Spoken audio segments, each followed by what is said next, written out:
And we say good morning to you. Welcome. We are broadcasting live, as we are. We're here again at Chick-fil-A in Elizabethton on show number 1812. I got you loud? I'm always loud, aren't I? Always. 1812. Because I'm half deaf. We just had to have it turned up yesterday because it was louder than a Chick-fil-A. Yeah. If it's louder than Chick-fil-A, it's loud. That was good. Yeah. Yes. Good morning, sir. How are you? I'm doing good. Yeah. Doing good.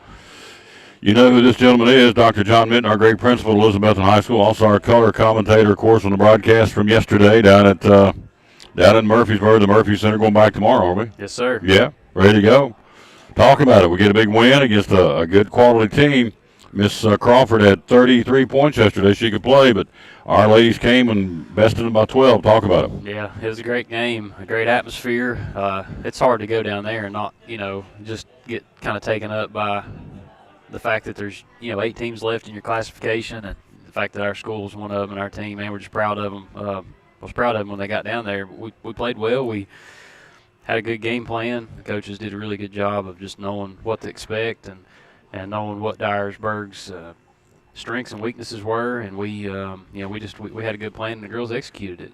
And down the stretch we had a chance to extend the lead and went to the line and we did what we had to do to win, and that's all that matters. Records are out the door, and just percentages and all those things. You win by 1 or 50, it doesn't matter. You won and you advance, and Dyersburg, again, they had a great team. Congratulations to them on a good season. They're going to be back strong next year, but we're still alive, so looking forward to tomorrow.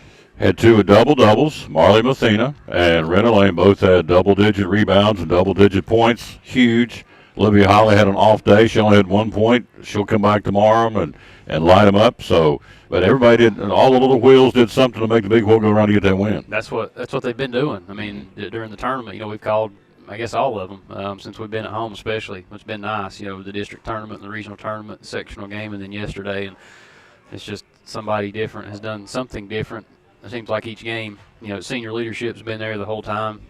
They're all bringing something to the table, but, some of the underclassmen, I say underclassmen, but, juniors that are stepping up in different ways, and some nights in the point column, some nights in rebounding, some nights in those effort plays that save a bucket here and save a bucket there. So all those little battles end up winning the war for you. So, everybody's doing something different. It's fun to watch. And by the way, we will go in there tomorrow night. He and I will be back down to Murfreesboro at 6:30 tomorrow night. Tri-Cities time. Tip off at 7 o'clock, Elizabeth and Tri-Cities time. Yep. At over 5,300 views, continues to go up. We're phenomenally and grateful to have those kind of numbers, and continues to go up, and that's not even counting YouTube. Did you tell me on YouTube there's some people in Texas kind of found us and started watching the game, listening to the broadcast? That's pretty cool. Yeah, I think there were some comments there, just somebody that ran into the network and had seen the camera work by the students and Mr. Profit's team, and just made some comments about what about the quality of it. So they've been watching it leading up to then, and so they got treated to an audio only performance yesterday, or not performance, but just an audio only experience. But yeah, it's kind of cool. I mean, it's it's now with what we do with students and their work, and with teachers and your programming and the things you do, it's on a global, sometimes a national level, a state level, because people have access to see things that you're doing, and that can be sometimes that can be I won't say bad, but sometimes that can be, in a way, it's in the back of your mind, you think, well, everybody kind of knows, what we're doing, but hey, at Elizabeth, and we're spinning it to where, hey, everybody knows what we're doing, and it's going to be good, and it's going to be high quality. It's almost like, when you have an authentic audience that's not always watching, but it's not just a classroom presentation about audio video production or about anything. It's really like, where can we put the product in front of people to where it's authentic and it's real world, and you can't think of a better place really to be able to be in an audio video production setting and putting out some students putting out other students' product, and in this case it's sports, but we've got other things that we've done and that we're going to plan on doing through the network. So I mean, it's a win-win. It's awesome. Absolutely. Awesome. Appreciate your help with it too. Love working with this guy. I guess you know that every time I get him on here, I talk how good he is, and he is. So he's played it, he's coached it, he knows what he's talking about, and so. But for you all out there, he and I had to make an adjustment yesterday because we've been streaming video, and all of a sudden there's no video to let the picture tell the story. So it comes back on me to be more descriptive and more, because I got to paint the picture, as John Ward used to call it, because there ain't no picture, and so it's a little bit different adjustment, you and I, because it just is, and so it was, but we did all right. A couple of good old boys, you hung in there. You did pretty good at it, and I mean we both. I mean I enjoyed it, but it is different. When you're telling the story to people, and hopefully people at home and people back home tomorrow that stay back may not get a chance to go. The cool thing about listening to John Ward or a Tom Taylor or whoever, is like the great ones do a good job of making you feel like you're in the room. You're in the arena, you're in the stadium, you're in the gym or whatever. You can hear the background, you hear the audio, you can just kind of feel it. And sometimes there's a little bit of, to me, there's a little bit of uniqueness and just. Like I like to sit and listen sometimes, and use your imagination about what you see. Sometimes there's that. It's just a good feeling. We get fed a lot of audio and a lot of video. Our lives now are consumed with screens and that kind of thing. But sometimes it's kind of nice to just hear it and just picture what's happening. So, yeah, you do a good job of that. And hopefully, a few comments here and there from me help complement that. So, Theater of the Minds, what you used to call radio back in the day before video. Jackson Southside. Yeah. Good basketball team, 32-0. They bring it to the table tomorrow. They're good. They're athletic. They can play. They can run. They can jump. They can shoot. Be a very tough test for our team. But they're going to see a team that, Dyersburg saw this yesterday. We buckled down on defense. We shut down, with the exception of this young lady who picked up 33 points and can play. Across the board, we played some rock-solid defense, and maybe they're not going to be ready for that. Yeah, I mean, listen, it's there's 4 teams left, and so there's no doubt that they're gonna have us scouted, and they're gonna know. I mean, when we left that game yesterday, the game after hours, Upperman and Jackson Southside, it was 5-3 in the first quarter. Mm-hmm. I left, went and pumped some gas to start on the way home, made a few phone calls and on the way home, and then turned it back on. It was the third quarter, and it was 20-17. I thought, wow, they're either really defending each other, they're having a hard time scoring buckets. Maybe there's some jitters, who knows? But 2 athletic teams. That it was a rematch of last year's state championship game too. So there was some some things to be settled. But I mean, really, who told me this morning that yesterday we did we have the highest offensive point total in the tournament yesterday? I think we did. We scored the most points out of the 3 games, 4 games. Yeah, we did. Yeah. So that's good. I mean, I think that's a good sign. But the Southside's going to guard us a little bit different in a way that their pressure is going to be better. Full court, they're going to pick us up kind of like Dyersburg did, and they're going to put a lot of pressure on our guards to be able to handle the ball, get the ball up the court. They're going to try to turn us over, try to score in bunches and those kind of things. So I talked to Coach Andrews. I don't know all this. He just happened to tell me.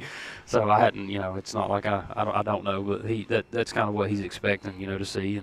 And if you watch any of the game, you can tell they're very athletic, and they're going to play fast and try to score, and but hey, we're the thing about our team, and the thing that stood out yesterday was fundamentally we were sound, and we did a lot of things right. Just everything down to little ball fakes, getting them off their feet. Dyersburg, that is, and forcing them into making tough plays, fouls. We went to the line a ton.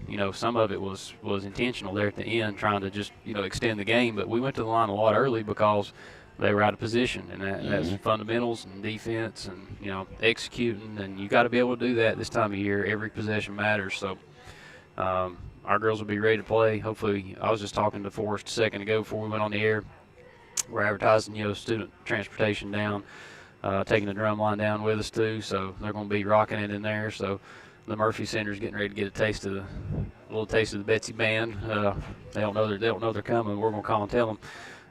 We got some students signing up to ride the student bus, so there was obviously excitement before, but you get to this round too, it's pretty neat. You win, you go on and play Saturday for everything, so it's cool. As Doug Simmons Hardaway joins us next Final Four. Yeah. Here's what I'm hoping. We're dealing with 16, 17-year-old girls, and we know there's drama. We just know that. Sure. It was a rematch of, I'm hoping, Jackson Southside left all their adrenaline and all their energy trying to beat the team that beat them last year that won the state championship. It was a big rematch. Yeah. There was some talking going on. I watched them pregame. There's a little finger point, little, won't get after you type thing. So maybe, they're a good team. They're 32-0. Their coaching staff's job is getting back up ready to go for Elizabeth. And I'm hoping the adrenaline went out the window playing Upperman in the rematch of last year's state championship, and so they'll come in a little flat, as they say in sports terminology. So we'll see, but Elizabeth is going to play a really good game. They've got to have all the cylinders hitting, all the pistons firing, if you will, to give us a chance to get to the state championship. The other side of the bracket is South Gibson and Livingston Academy. South Gibson defeated Dyer County, and Livingston Academy eliminated Greenville 63-60. So you're down to the Final Four. And as Doc said, he's right. Tomorrow, when that thing says 8 minutes on the scoreboard to start the game, both teams are 0-0. It's like, who's going to gut it out for 32 minutes, do what you got to do to win to get to the state championship. We're going to be there. Team's still there. Obviously, we're here in Elizabeth. We came back. He's got a school to run. I got a show to do. I got to talk to Doug Fritz. I drove back just to talk to Doug Fritz. That's how. So I came back to hang with Doug Fritz and Greg Sawyer, and Jeff Birchville's coming later on. Hey, something that might be interesting. Doug may know this. If not, we need to look it up. I wonder how many teams have won, maybe in the last 10 years or so, and finished undefeated. Ran the table? Yeah. In high school sports? High school basketball? High school, maybe girls high school basketball. We'd probably go back and look at that. But, it's kind of like you watch those, watch documentaries on, NFL teams and, the undefeated season. I guess it was the Dolphins. Dolphins in 72. How long has that been? You know what I mean? 72. I don't want to jinx us or anything, but I'm just saying, going undefeated is a feat in its own, and there's a part of your mind as a coach and as a team that probably that pressure is mounting. We haven't lost all year. But for our girls and our team, it's more like, we're playing a team that's undefeated, and can we be the team that knocks them off? Mm-hmm. So you're kind of, in a way, and this is Elizabethan culture in some ways, is that our backs against the wall. We're down here to prove something. We've got unfinished business from last year. Yeah. Now, Jackson probably feels the same way because of what happened last year in the state championship game. But we don't have any blood between each other. That's been settled now. But our position is, hey, we're back to prove something, and so I think that still has to be our mentality and our mindset. So Step one, we did it yesterday. So if anybody would know when was the last time a girls basketball team ran the table undefeated in state history, he'll know it. If you don't, he'll find it. He is I call him the snooper. Was it Bearden? Was it last year? Last year or this year? There you go. 57 in a row. Wow. There. So Bearden went undefeated last year, they're undefeated this year. There you go. The table. Off the top of his head. I don't know what I did. If you asked where I was at 6 o'clock this morning, I can't tell you. I was hoping he'd say 10 years ago or something, But, last year. Yeah. All right. Depends on how you look at it. Thank you, sir. Yeah, man. See you tomorrow. Appreciate you. Yep. We'll see you tomorrow. Yep. 6:30 airtime. Right here. We'll be ready to roll. Hey, good luck to Hampton today, by the way, too. Hampton, North Green are going down there. Anytime our region, especially our county, is represented, it's special. Brandon Carter, head coach there. Jeff Bradley, the principal at Hampton. I know James Buchanan pretty well, too, from coaching prior years, and so he's been doing it a long time. Brandon's done it a long time, off and on. Great coach. Two good guys that are going to go down there, and they'll give whoever they're playing everything they want. I can promise you. So good luck to both of those teams as they compete. You mentioned yesterday about the boys teams locally, in our region, and they're going down there to represent. Man, it's a big deal.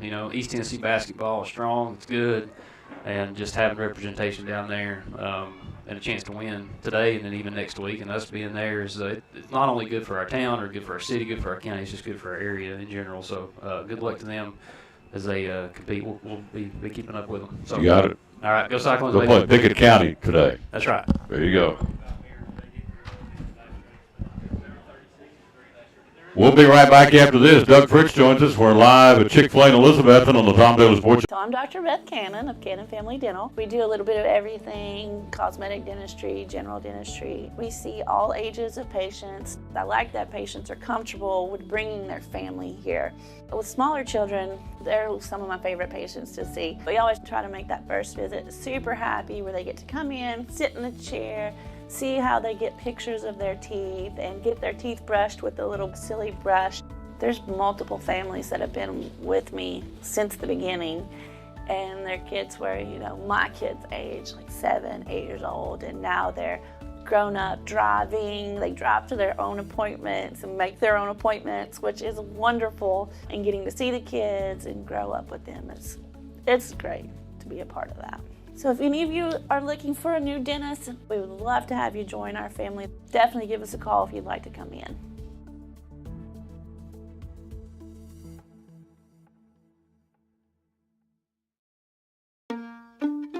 So I stopped in at Chick-fil-A for lunch and saw Officer Wilson come in. I decided to place a dine-in mobile order and have a cookie delivered to him just to show appreciation for his service for our community. A few minutes later, I noticed that Officer Wilson had gotten up and left, and I knew he hadn't gotten his cookie yet. And I'm headed to my car. I turn around and I see Allie, and she's running after me. Mr. Police Officer, Mr. Police Officer.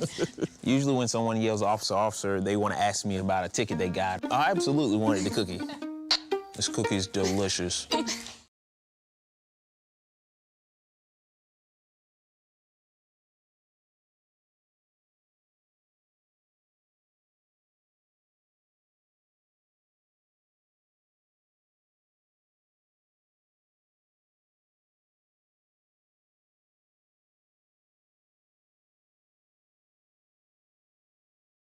Back on the Tom Taylor Sports Show. Look who stopped by. As promised, he's here. Hello, Kylie McGee. Thank you, dear. We are praying for Kylie McGee. I can tell you that. Kylie's going through some stuff, and so let's start it. Doug would appreciate this. I got an early jump because Doc had to get back to school. But I want to give you the verse of the day. We always dedicate our show to the man that hung on the cross. Psalms 119, 114 is today's verse. You are my refuge and my shield. I have put my hope in your word. There you go. You are my refuge and my shield. I have put my hope in your word. So there you go. That is, again, the verse of the day. Psalms 119, 114. My brother in Christ, and who's also a phenomenal sports writer. Hello, sir. How are you? I'm doing pretty good. How are you? Good. Am I loud enough in your headset? Yep. Everything good? I'm not blasting you? Nope. All right. Doc said, put on the headsets. We're tweaking for tomorrow. He's tweaking, and so I'm just a dumb old country boy that talks. So I show up, put the headsets on, and any of this stuff that goes on, I'm a duck out of water. So he's over there going, he says, keep. He's the producer. He is the producer and director. He is. So he is the man. So everything good? Keep talking. Keep yapping. All right. All right, Elizabethton. First off, let's preview Hampton, Pickett County today, the Lady Bulldogs. What was really cool, I'm going to tell on them, we were coming back from Murfreesboro. We stopped at Buc-ee's, that Buc-ee's joint, to the big, you know what Buc-ee's is? It's like the biggest convenience store in the world. It's got like 57 gas pumps. I mean, this thing is huge. They're in Crossville. It's called Buc-ee's. All right, so we go stop at Buc-ee's. Well, we're leaving Buc-ee's. In comes the Hampton basketball team going into Buc-ee's, and they're like I was. I mean, it's like, for example, I bought a bag of chocolate-covered peanuts. There were 6 rows of chocolate-covered peanuts. This place is huge. I mean, it's unbelievable. I mean, it's like they had cases, coolers full of water. They had like 6 or 7 cases of nothing. I mean, this thing is humongous. So I'll have to check it out one day. Yeah. I went into the bathroom. I didn't count the urinals. I thought I'd be a redneck to count. Well, how many urinals? I mean, this place is huge.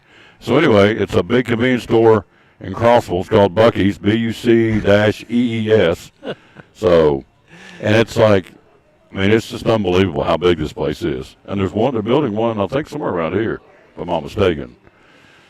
They're building one, I think, down around Pigeon Forge. Anyway. You might be a redneck if you know how many urinals there are in Buc-ee's. You may be ready if you count the number of urinals in Buc-ee's. It's like, you got to get live, Tom. So I didn't. But anyway, we saw the Hampton basketball team as we were leaving, coming back. They were going down. They played Pickett County. What's the scoop? Can we get them? Can the Lady Bulldogs win it? I think it's a tough matchup for Hampton, and a lot of that, what I'm basing that on, is the Upper Cumberland area of girls basketball, which is just loaded with good teams. And Pickett County's played a tremendous schedule.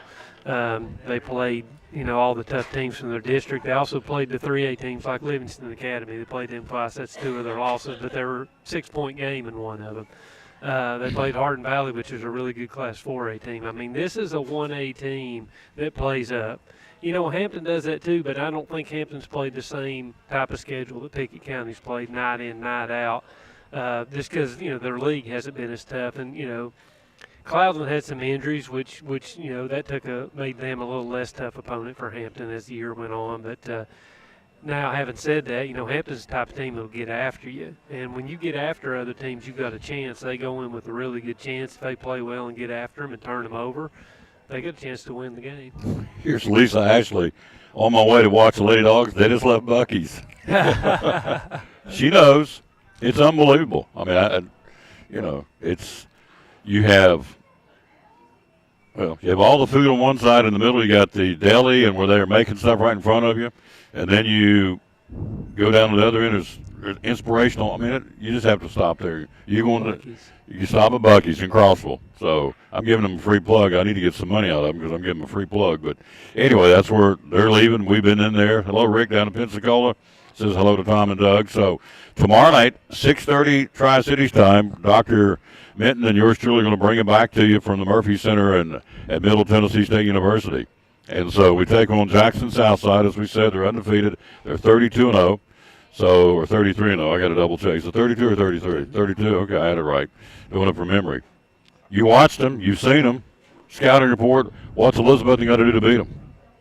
Well, I think one thing is there's no comparison between Dyersburg and Jackson Southside in terms of the way that they play defense and the effort they give. I thought Dyersburg was, they were okay defensively, but there were just times where they just weren't given the type of effort that you need to win a state championship game.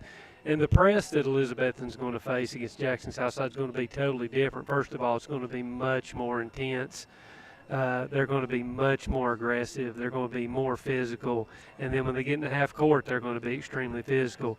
And, one thing, you look at the score from last night's game, you go 44-31. There were a couple of reasons for that. One is Livingston Academy just took the ball away from the basket and just was really patient on offense. And I think their idea and their plan was, and they've got a tremendous coach. She does and I said Livingston Academy, and I meant Upperman. I'm sorry. Yeah. Lady Bees. I'm confusing my teams from Upper Cumberland District.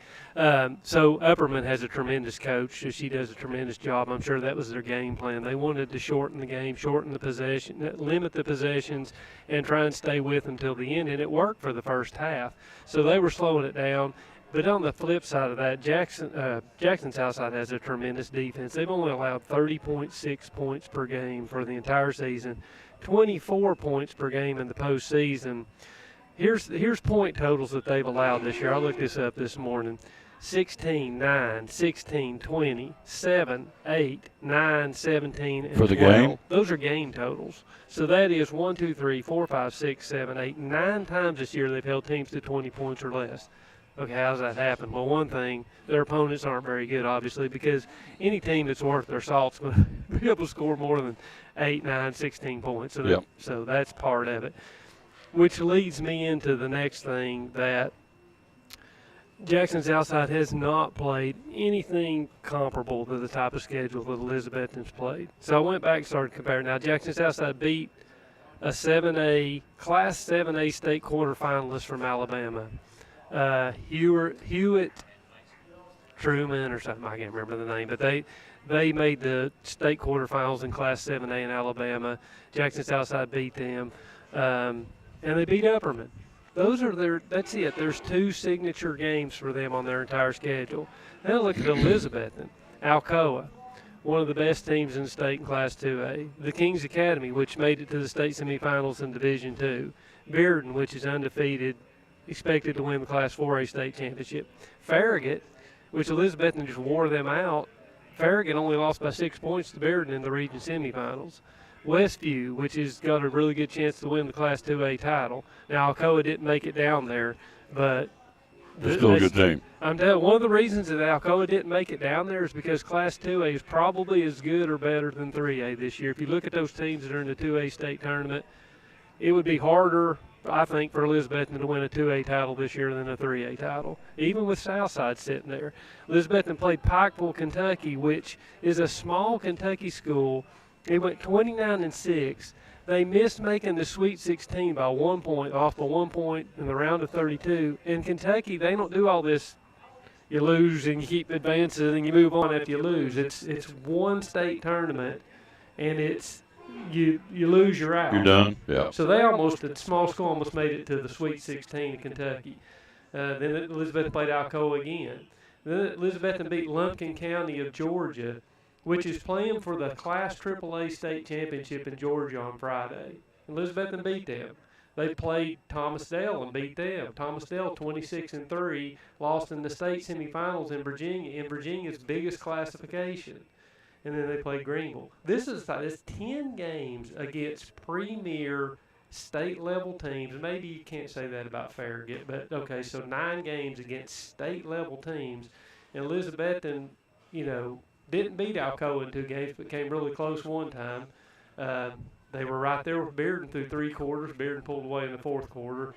Everybody in Tennessee knows how good Bearden is. So I think as you go into this game, there's some key things that Elizabethton needs to do. One, I kind of think it benefits Elizabethton to having played Dyersburg just to get an idea of what it's like to play more of a 94-foot game.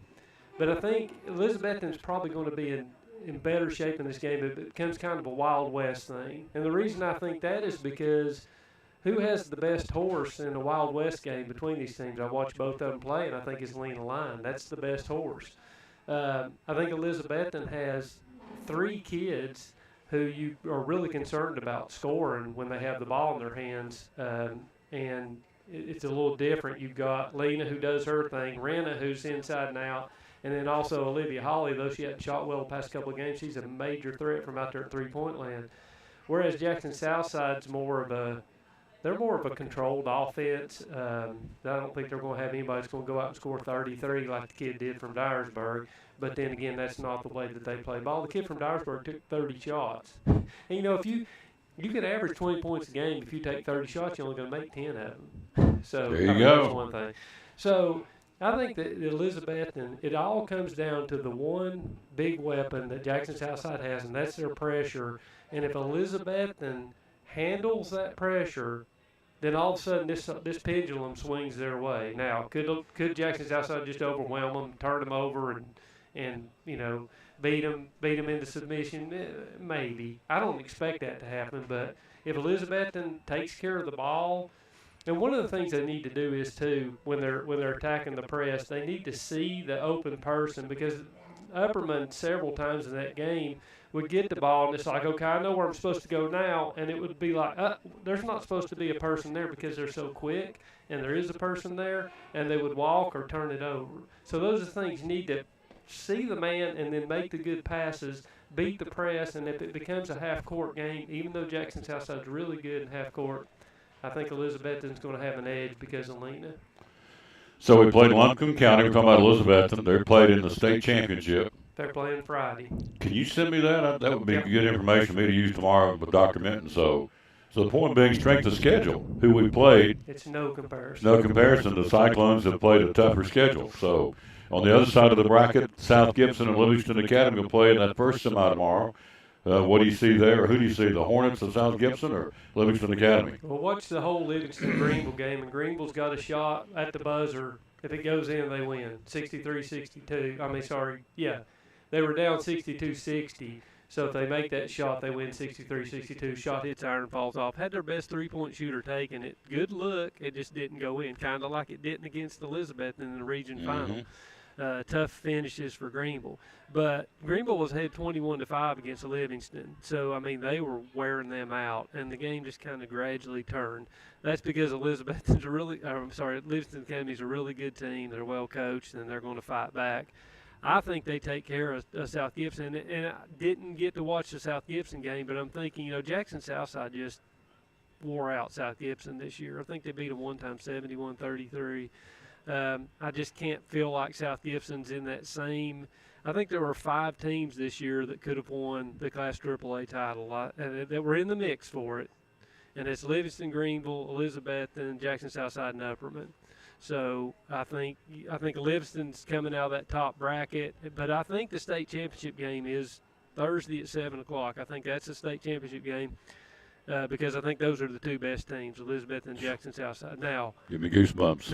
Now Livingston, I don't want to sell them short because they come from such a tough tough region, tough area basketball, and they're scrappy and as scrappy and tough as Greenville is, Livingston's just a little bit more scrappy and tough than that. So whoever wins between Jackson Southside and Elizabethton is going to have a tough game. I just think they'll win. So I think it's state championship Thursday at 7, Elizabethton and Jackson Southside. When that one goes all the way. I think so. Did you hear that, Doc? I'm giving me goosebumps. He's tinkering. He is tinkering.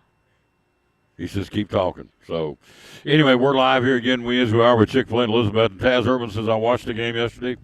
Southside didn't impress me at all. I think we're much better than they are. Just my opinion. Love you, brother. Love you too, Taz. Love you, love you. So, here's what I think is going to be a big key in this ball game tomorrow.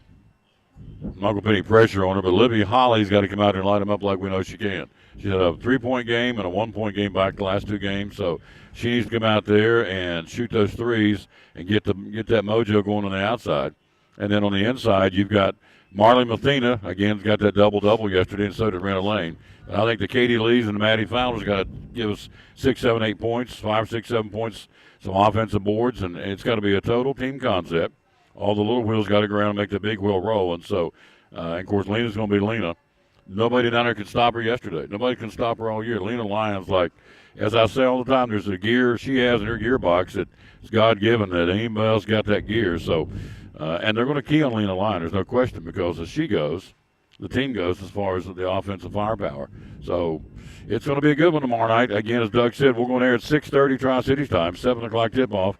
Dr. John Minton, yours truly going to bring it to you, courtside and Mike's side. And so we made some believers on Press Row, some of these other radio stations yesterday. A couple of those guys said, man, you guys can play. You play hard. You play sound defense. And one of the guys, I'm not sure which station he was with, said, we're going to pull for you all because we like you just come down here and just, nothing flashy, just work hard, play hard, and the results took care of themselves. I think too. You talk about Lena and the importance, and that's the thing about Jackson Southside and how Elizabethton matches up. If Elizabethton gets it through the press, I mean, look at the options that you have here. You can kick it out for threes for Rena or for Olivia. But she can drive in, drop it off. I don't think they're going to be able to stop Marley in the lane if she's getting. I mean, nobody does. I mean, she catches the ball 6 feet from the basket with the ball above her head and just flips it in, and she makes 85% of those shots. I mean, I didn't see anybody in Jackson Southside can match up with her, but you have to be able to beat the pressure to get her as part of the game, because if you're just if you're going haywire in the back court, obviously you never get it into her, and that's a big part of it too. But there's a lot of reasons to believe Elizabethton can play with Jackson Southside. But the one thing is, if you watch Jackson Southside play yesterday, don't be fooled by the score. Don't be fooled by the offense, because you have to understand that Upperman is a really good basketball team. And Jackson Southside beat them by 13 points. It doesn't matter what the score is. I mean, They did what they needed to do. I think they're well coached. And, you don't always see that from athletic teams. A lot of times coaches who have athletic teams will just turn them loose and say, go play. This team is well coached. And I did see one time back in the day when Science Hill was down there, Memphis East was well coached. Science Hill got hit by 21 points in the state semifinals in the boys, and the Memphis East coach just said, just go play, and he turned his guys loose, and Memphis East came back from a 21-point deficit and won. So it can work that way, but this is a well-coached, good basketball team, great pressure defense.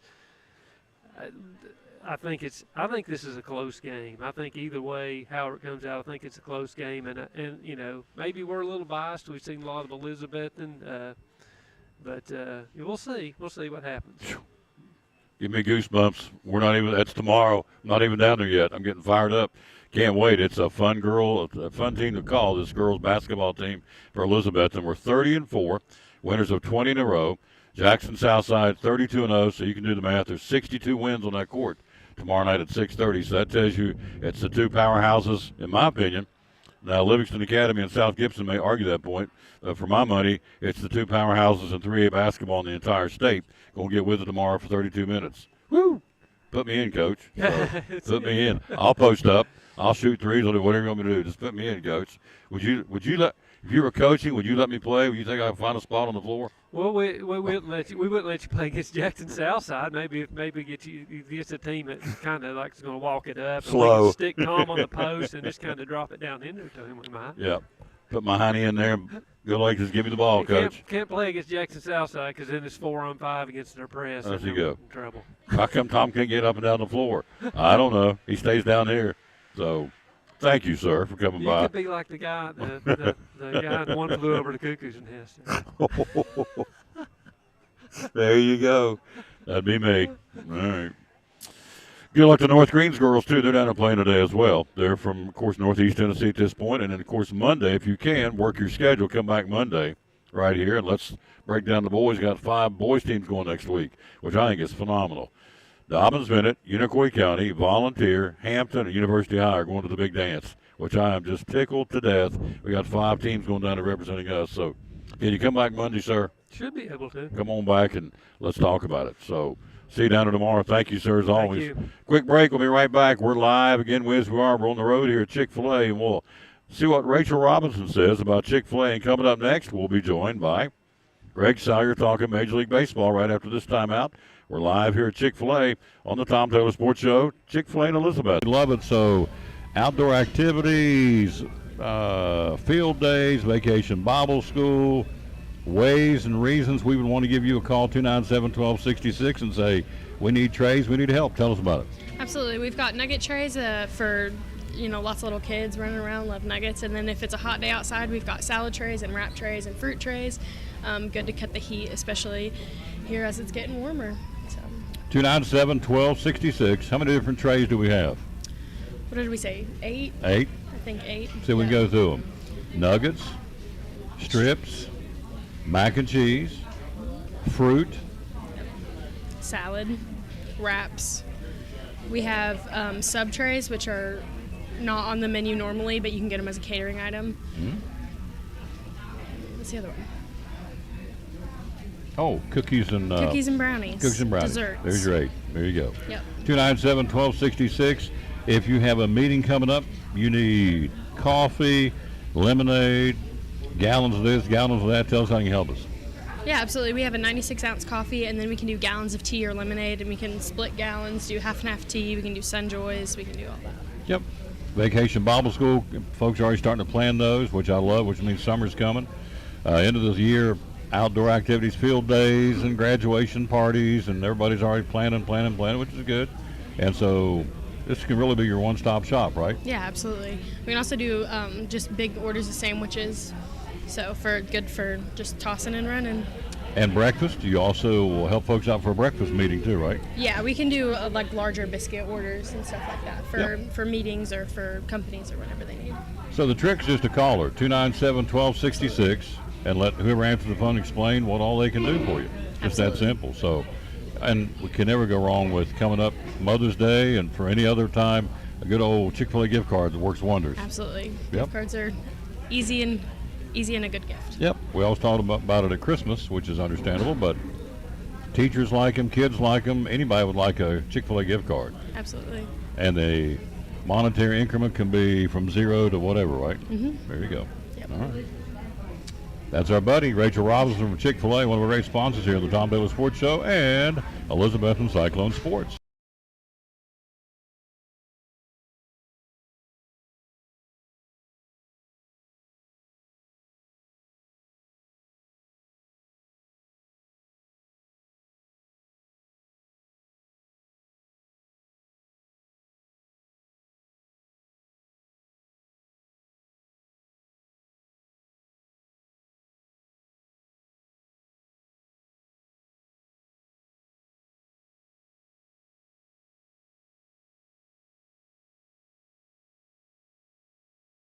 Sponsors of the Tom Taylor Sports Show and Cyclone Sports. You see on the screen, Duggar Family Monuments. Dustin's here. Tell us what it's all about. Well, thanks for having us, Tom. So we're Duggar Family Monuments. We have a newer location in Elizabethton, 501 Broad Street beside of Wendy's. We also have 2 other locations, and so we decided about a year and a half ago to add a location in Elizabethton. And we've been here about a year and a half, and things are going great, and we're excited to be in town and helping families through, one of the most difficult things you can go through. So, Tell us how it works. well, you at Duggar Family Monuments, it's different than any other monument company. We try to make it easier on customers, and we try to make it just a simple process for them. So you'll just come in if you're looking for a monument for your loved one. You'll come in and see us. We have different options there at our office. We kind of do a indoor showroom, so it kind of keeps you out of the weather and the rain on days like today. And so you come in there and we just talk to you, and we try to figure out the life story of the loved one that you're purchasing the monument for, and we put it all together. And then we'll design it right there in front of you on the computer. You can see it as we're designing it, and make changes as you'd like, and spend as much time doing this as you'd like. And then once we get that design, we send it off, and once we get it back, we do the installation at the cemetery as well. So we'll contact them and get everything set for them. That's awesome. Mm-hmm. It is a tough time for loved ones. So if you can ease that burden by designing this and making something special for that loved one they've lost or they didn't want to lose, it makes life a whole lot easier for them, doesn't it? It does. We have a lot of customers that come in and they said, they regretted or they didn't want to come down there. And so they were dreading it. Yep. And then once they got there and sit down, we try to make it a little bit easier. And it's like you said, if we can just ease the burden of grief in some small way, that's what we're there for. And most of the time we can do that. And it, once you get there and you start designing it, and you start talking about the life story of your loved one, it does kind of help. Sure, absolutely. Yeah. Talk it out. Talk it through. That's right. Social media, how do we find you? We're on Facebook. Just go to Facebook, look at Duggar Family Monuments. Also, our website is DuggarFamilyMonuments.com, and you can see a lot of the designs that we've done there. Our two other locations are Porter's Monument in Kingsport and Smith & Duggar Monuments in Telford. Combined, we have over 80 years in the business of monuments, and so we're excited about our new Elizabethton location. Phone number to call. 423-518-1650. There you go. Sponsor, Tom Taylor Sports Show and Cyclone Sports. Dustin Duggar with Duggar Family Monuments. Sponsor of the Tom Taylor Sports Show and Elizabethton Cyclone Sports.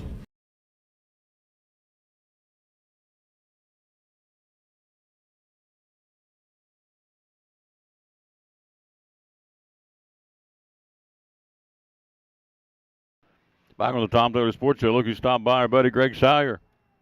Good afternoon, sir. How you doing? Hey, Tom. I'm good. How are you? Can you hear me good? I can hear you extremely well. Good. Thank you. Yeah. Mom watching? She is probably not watching live today, but she'll probably watch it later this afternoon. She's driving right now. Gotcha. So, yeah, so she's... Ev's in the car on the move. She's in the car, so she's not able to watch. But All she right. will probably watch a replay a little later. Hello, Sue Bishop in Kingsport. We will again have Doug. We had Doug Pritz. Jeff Birchfield joins us coming up in the bottom of the hour. So tomorrow, 6:30 airtime, 7 o'clock tip-off from Murfreesboro. So the Lady Cyclones and Jackson Southside of the semifinals of the girls' state basketball tournament. But Greg's here talking about Major League Baseball. That's his forte, and lots to talk about. There's a lot to talk about. The World Baseball Classic. Let's start with that. What's that all about? Oh, wow. So we got teams from all over the world that come together every so many years to do this. Major League players are playing for all the different teams, and some teams are putting their teams together from their professional leagues or whatever. And we got the best players in baseball are actually playing in it this year. Mike Trout's playing for the United States. Shohei Ohtani's playing for Japan. The thing that cracks me up is, Lars Nootbaar, the guy that plays for the Cardinals, and we've laughed about his name a couple times before. He's actually playing. You'd think he'd be on the Netherlands team maybe with that name. Yeah. He's playing for Team Japan. His mother's Japanese. He's the first player in World Baseball Classic history to play for the Japanese team who wasn't born in Japan. Really? Yeah, but that's pretty cool. But yeah, he's the leadoff hitter for Team Japan, and yeah, it's pretty funny to think about that. Shohei Ohtani hit a couple of home runs in an exhibition. Yeah. couple of long balls. The guy he's phenomenal. Yeah. Oh, he is. He is. I'll tell you. You know, you look at the best players in all of baseball. He's got to be top 1 or 2 for sure. And I mean, when the MLB channel came out with the 100 best players in baseball, they had him number 1. Number 1. Number 1. You all right with that over top of Trout? Yeah, I think so. I mean, just because I mean he hits and pitches. You know, if he's got that dual role, so I guess I'm okay with that until he lets down a little bit. Trout actually came in number 3, came in behind Judge. Judge was number 2. Judge was number 2. And after the season he had last year, I don't know about that. I mean, if you just look at last year's season, okay, I'm with him on that. But you know, as far as overall player, which one's the best? I'd take Trout. Yeah, I don't know about Judge being number 2. He hits a lot of home runs, but Yeah. Trout's the complete package. So is Ohtani. Trout is. I mean, I'm gonna tell you, I'm really, because he plays out on the West Coast, and he's playing when we go to bed at night. I think we underestimate this guy. I think he is the best player of this generation by far. Ohtani? No, Trout. Oh, Trout. Trout. I think if you put it all together, now Ohtani, you know, because of what Ohtani can do, yeah, I'm okay with him being called the best player in baseball right now. But I think Trout is the best player of this generation. I mean, if you put it all together, he's the man. He is the man. He is going to go down in history as one of the all-time greats. I'm just telling you, he has the potential to put up some phenomenal numbers before he's done. He's already got them. I was going to say he's done pretty good already. Yeah, he's already got them. I mean, he's already got his plaque in Cooperstown when he retires.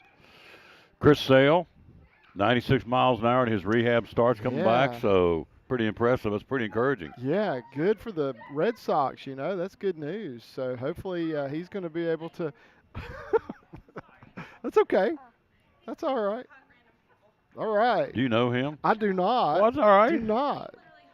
That's all right. Yeah, that's okay. He's a friendly little feller. There you go. Greg just had a guy, little guy come and gave him a hug. Oh. There you go. Yeah, I did. Yeah, little fella just came over and gave me a hug. Greg just looks huggable, looks likable and huggable. So there you go. Yeah.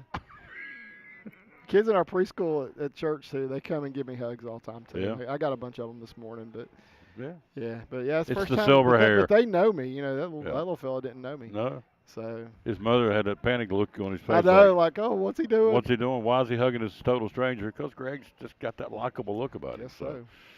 All right, so Chris Sale doing good. That's pretty encouraging. Yeah, absolutely. You know, especially with, and I'm sure we were going to talk about this in a minute, but especially the Justin Turner situation. You know, he dodged a bullet, I believe. You know, that could have been bad. That could have been real bad. And I mean, it was bad, but it could have been so much worse than what it ended up being. So we just pray that he's going to be able to be back and playing well. So. Susan Bishop said he looked like Santa. There you go. Oh, yeah. That's what she's left the A off. Looks like Santa. I guess that's what she's saying. Santa. Okay. There you go. Looks like Santa Claus. There you go. Yeah.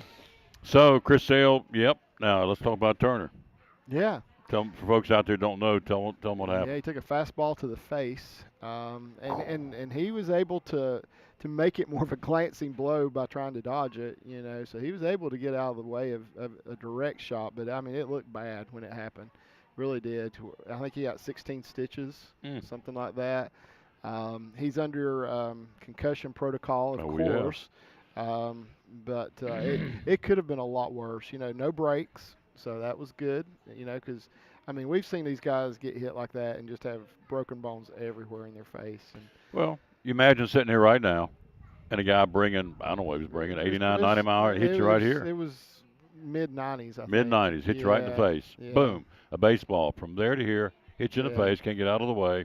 Blood flies, stitches. Yeah. And it could have been a whole lot worse. Yeah, it could. It really could. He is due to come back? They think so. So we think it looks good right now. They're still trying to evaluate, and they haven't really said. I mean, you know, of course, medical records are private things, so they don't really need to tell us. But yeah, I mean, it looks like he's going to be okay.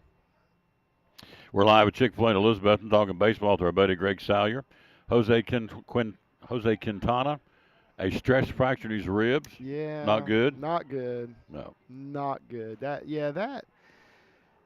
Anytime you hear a stress fracture, you think, okay, how did he get it? Well, he was just throwing too hard, probably. Trying to put forth the maximum effort, which these guys do all the time. But but yeah, that's not good. That's going to cost him some time. Mike Clevenger, domestic violence situation. Major Yeah. League Baseball ruled no suspension. Mm-hmm. Go back to work. Yeah. So Yeah. Just innocent until proven guilty, and evidently he was proven. the investigation, he's okay. Yeah. Judge hits his first home run yesterday, or last night, a 3-run shot against the Pirates. So the reigning American League MVP launched a towering opposite field home run. They're going to put him in left field today, try and test him over there defensively. Yeah. Is he a very good defensive player? He's pretty good. Okay. Yeah, I mean he can play all 3 outfield positions. He's played a lot of center field even for New York because they've been lacking a little bit there. So for a big guy, he can move pretty well. All right, so he's not a defensive liability. No, he's not. Not and they've talked about using him at first base a little bit when they need to. Which a guy his size, that's where you'd think he'd end up. Who was the big guy who played for the Reds? You had Dave Kingman at one point, who's not a Red. He was a great big guy, big old guy. Played for the Reds. Yeah. Lee May. No, since then. Oh. I want to say it's for the Reds. Either hit or he struck out. There was no. Oh, you're talking about Adam Dunn. Adam Dunn. There you go, 44. Adam Dunn. Yeah. Hit or strike out. Yeah. Frank Howard, same way as the Senators back in the day. So I just wondered comparing Judge because he's big. It's a big guy. He's like 6'7". So yeah. Defensively, he's okay. Yeah, he's better than you'd think. Okay. All right. Yeah, he can move. I mean, he's pretty quick. The Braves. Cal Wright not out of the block very well. Ian Anderson's not doing so hot, so the rotation becomes a little fuzzy. Soroka being injured. Yep. Yeah. So, yeah, things are a little questionable in Atlanta. So you have. You got Max see. Fried. Max Fried. And he's definitely going to be there. You got Spencer Strider. Spencer Strider. He's a solid number 2 in that rotation for sure. And then after that, it gets a little bit questionable. Charlie Morton. Charlie Morton. Yeah. So you got 3. Yeah. But you're looking for 2 more. Yeah. And they were counting on Wright, who's not really setting the woods on fire. Yeah. Nor is Ian Anderson. Yeah. So Ian Anderson, when he first came up, he was the real deal. I mean, he was in pressure-packed games. He was really setting them down. But he's struggling right now. So let's hope he figures it out. It's probably some kind of little mental thing. It's probably not anything physical. It's probably just something he's got to get figured out, and hopefully one of the coaches or somebody can point something out to him that he's doing. You kind of wonder if he's tipping his pitches. Nobody said anything about that, but you hear about these guys and how they throw so well, but yet they get lit up. So that kind of makes you wonder, if they got their good stuff, if they got and everything, but yet everybody's hitting them. You kind of wonder, okay, do they know what's coming? Cause for concern for the Braves? Well, yeah, I mean, I think so. They're going to have to find somebody to fill those 2 spots, and they will. I mean, the question is it going to be 2 guys that you can count on when you go out? Because let's face it, when I look at a pitching matchup, I can pretty much say whether or not I feel like that team has a shot to win the game. Mm-hmm. And if you got those last 2 guys in your rotation that you think every time they go out, well, we're going to have to score 7 or 8 runs. Yeah, that's a problem. So big problem. Big problem. Yeah. And the Braves are a team that can do that. I mean, they can go out and score a lot of runs. Don't get me wrong, but the offense doesn't need the pressure. They feel like they have to do that every time this guy's pitching. We're talking to Greg Sire, talking Major League Baseball. Coming up next, Jeff Birchfield joins us. Johnson City Press, Kingsport Times News. No show tomorrow. We're traveling, so won't be a show tomorrow. And I'm probably going to tell you, probably won't be a show Friday either. We're not going to get into the middle of the night. Game down there is tomorrow night. It's late, and so I'm going to guess that probably won't be a show on Friday, so we'll be back on Monday. But we're here today talking to our buddy, as we always do on Wednesdays, Greg Salyer with the Major League Baseball update. So Lorenzo Kane's going to retire as a Kansas City Royal. Uh-huh. So I thought that was pretty cool. Kane, he gave him a lot of thrills in KC, didn't he? He did. He really did. He, what was it, 2 world championships, I think, with them. So, yeah, he, good solid player back in the day, and he was in his prime. Yeah, he was as good as anybody. And you like to see that. You like to see him go out with the team that he was good with. Why is he retiring? He said his boys, 5 years, 5, 6, let's see, there's 3 boys between the ages of 5 and 8. They said, Dad, can you come on home, hang with us? He said, okay. So he's walking away to be with his family. So on the way to the Glass House to watch the Lady Bulldogs play, just stopped at Buc-ee's. Hope you have a great day. Have you ever been to Buc-ee's? I have been to Buc-ee's. I love Buc-ee's. See, I've never been to Buc-ee's till yesterday. Tom. Oh, really? I went you yesterday. finally went yesterday. Yeah. So what'd you think? Well, I was blown away, quite frankly. I mean, Absolutely. When you have a row up, they had 8. I bought some chocolate-covered peanuts. Okay. All right. So I don't know why I told, but I did. It's no big deal. So, but they had 8 rows of packages of just chocolate-covered peanuts. This place is huge. As I said earlier in the show, I didn't go in and count the urinals. I went in to use the restroom, and there's a slew of them down through there. And I thought, I'm not going to sit and count how many urinals are in the men's room. Place is. But you can eat off the floor in the men's It's clean. room. It's clean. There's people in there stocking the shelves all the time. As soon as you walk in the door, it says, welcome to Buc-ee's. So we're going back tomorrow. Of course, we're going to stop on the way down. And it's there in Crossville. Aren't they building one in Pigeon Forge or somewhere They down? are. They're building one right off the interstate there in Sevierville, I think. Yeah, Sevierville. Yeah. So there's there's a Buc-ee's coming near you, but everybody's watching the show. There's a lot of folks that, well, Lisa Ashley just said, we just left, heard me talking about it, said we just left Buc-ee's. They were watching the show on the phone, and hello, Lisa, heading into Murfreesboro to watch the game. Hampton plays Pickett County here in a little while. Good luck to the Lady Bulldogs. So they're all going to Buc-ee's. So hey.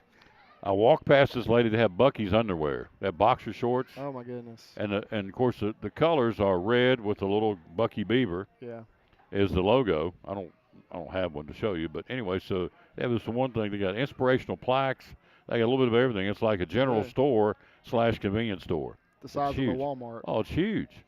So anyway, this lady's in there, and I walk past her, and she's doing this, and she's slinging boxer briefs, boxer shorts, Buc-ee's, and she's going through, and I said, I can't find an extra large. I said, ma'am, I can't help you. I'm going over here to get chocolate-covered peanuts. So have a good day. So, and they have they're making food there in front of you, like brisket and all that. I mean, so if you've never been, it's pretty cool. And they got I may go back. They got these little Buc-ee's travel bags. I may get me one. Yeah. Just for good. Get you one. Yeah, and carry all my stuff to ball games in a Buc-ee's bag. Yeah. Oh, pretty cool place. It's a redneck joint. Got T-shirts. You know, it's a Buc-ee's. But anyway, these folks are. Kathy's been to Buc-ee's, and so. Oh yeah, fantastic place. Yeah. So you like it? Oh, I love it. Yeah. Yeah. So Forrest told the guys riding with went to go get gummy worms. He said there's like 8 different kinds, 10 different kinds of gummy worms. Okay. And we got some kind of peanuts. You got some kind of peanuts. Came in a little megaphone cylinder thing. Oh yeah, yeah. So anyway, Buc-ee's is Buc-ee's. I'm giving a big free plug here on the show, but so they got like Bucky nuggets too. That's what he got. Yeah, you got to try those. If you haven't tried them. They got a few different flavors of those, but and the chips. Yeah. Oh, the beaver chips. Beaver chips. Yeah. Oh man, those things are good. Oh, 2 grown men talking about beaver chips. Anyway, we stopped at Buc-ee's. We're going back down tomorrow. We're going to air the broadcast at 6:30 tomorrow night. Tri-Cities time. Tip off at 7. We had. I went back and counted. I know out there nobody gives a rip, but for me, sitting at Murfreesboro, and people from 15 states said they were watching the broadcast. Wow. I mean, and it was audio only, and then so. Yeah. And let me show you what you're going to see. Yeah, I brought it up for a few minutes last night. Did you? I did. All right. Buc-ee's needs to put you on their payroll. You better believe it. I need to be getting something free from Buc-ee's. So. Well, have you seen that sign out front, what they pay their employees? No. Oh, my goodness. It's worth it. Here's what you'll see tomorrow night again. So yeah, audio only. So they have a sign out front of the store showing if you want a job what you can make at Buc-ee's, and they pay well. They really do. So can I tell you what happened yesterday at Buc-ee's? Yeah, tell me what happened. All right.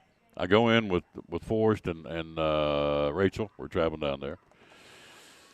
So I've got my black hat on and my black suit coat, and I'm going. And so this lady comes up to me, and I'm meandering through looking for chocolate covered peanuts. She said, I'm not making it. She said, are you Sam Elliott?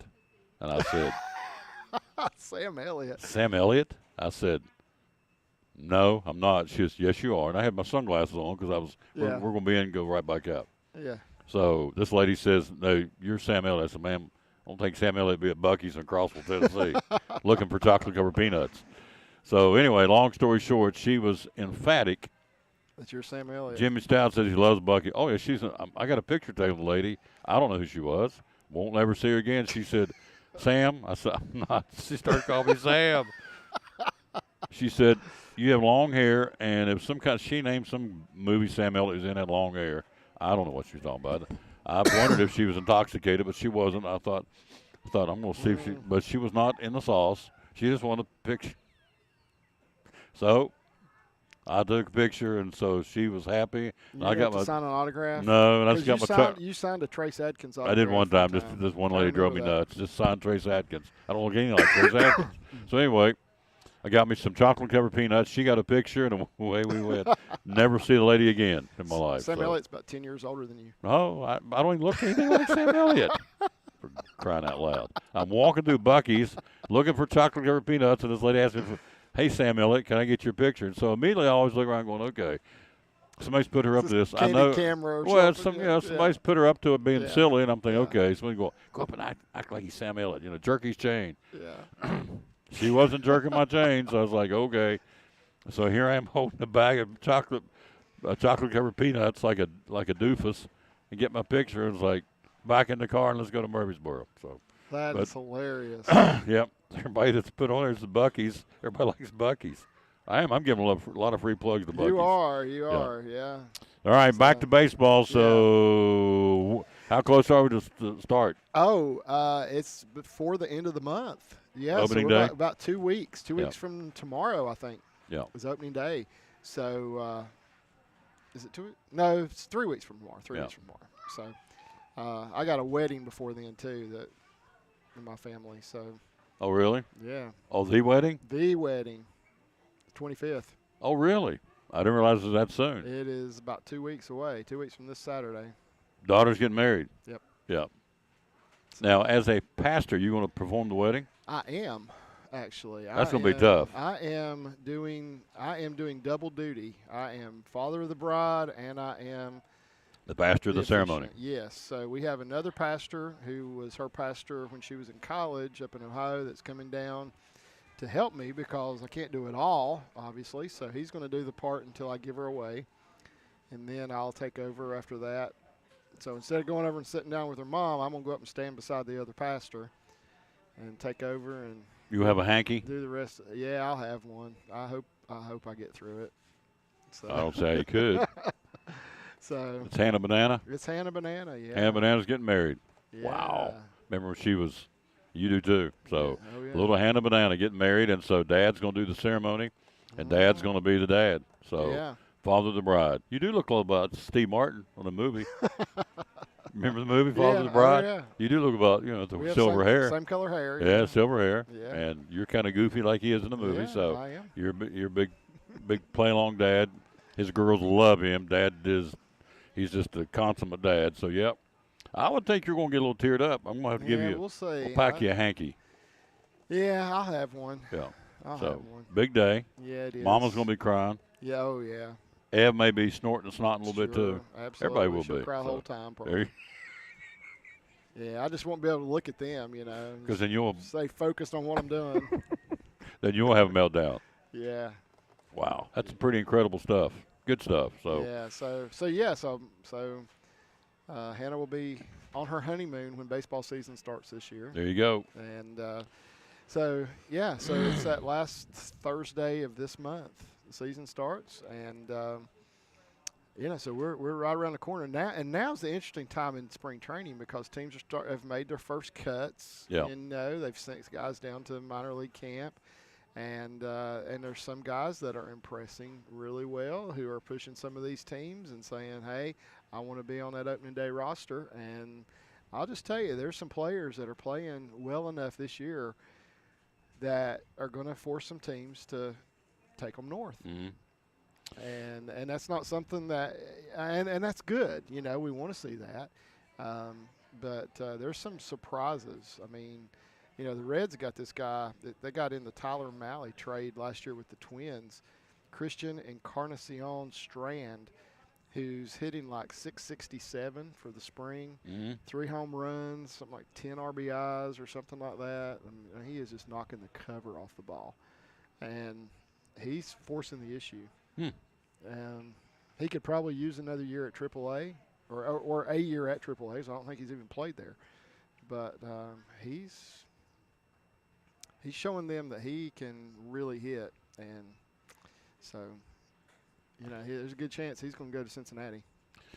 Back here next week, ready to go. No, Here, next week we'll be in Johnson City next City. week. Next Wednesday. 2 here and 2 there. 2 Wednesdays there, 2 Wednesdays here. So we'll be in Johnson City for the next 2. Yeah. And you'll be there with me. Yes, sir.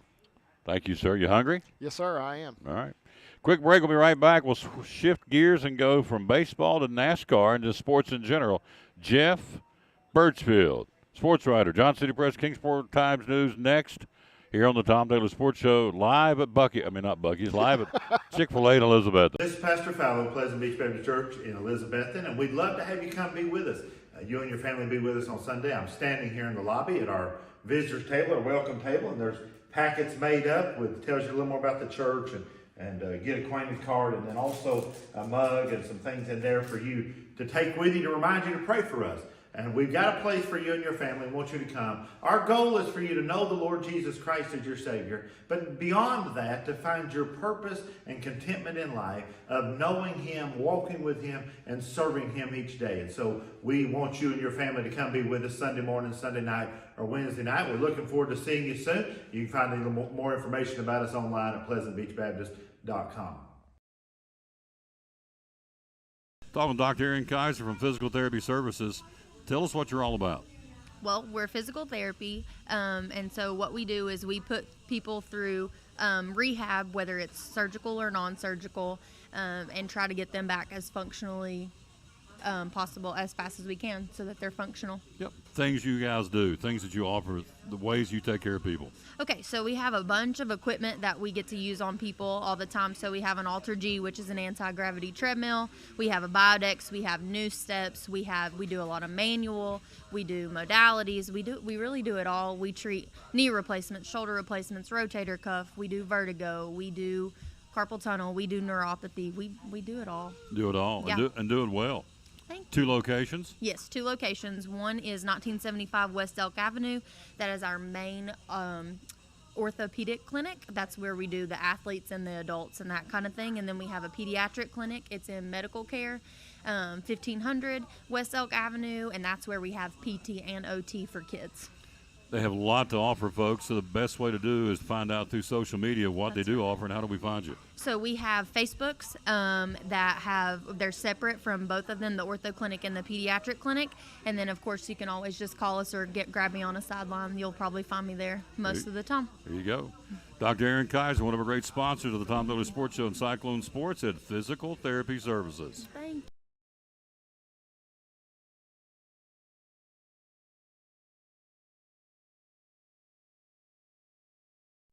Hey, my name is Dante, and a little thing I love about the Chick-fil-A nuggets is the authentic taste of it. You can tell it's freshly breaded, seasoned perfectly, and it just has this unique taste that compares to no other. Once I bite into it, My name is Meredith, and a little thing I love about Chick-fil-A's mac and cheese is the oven-toasted, cheesy top layer. If home had a flavor, it would be Chick-fil-A's mac and cheese. I'm passionate about it.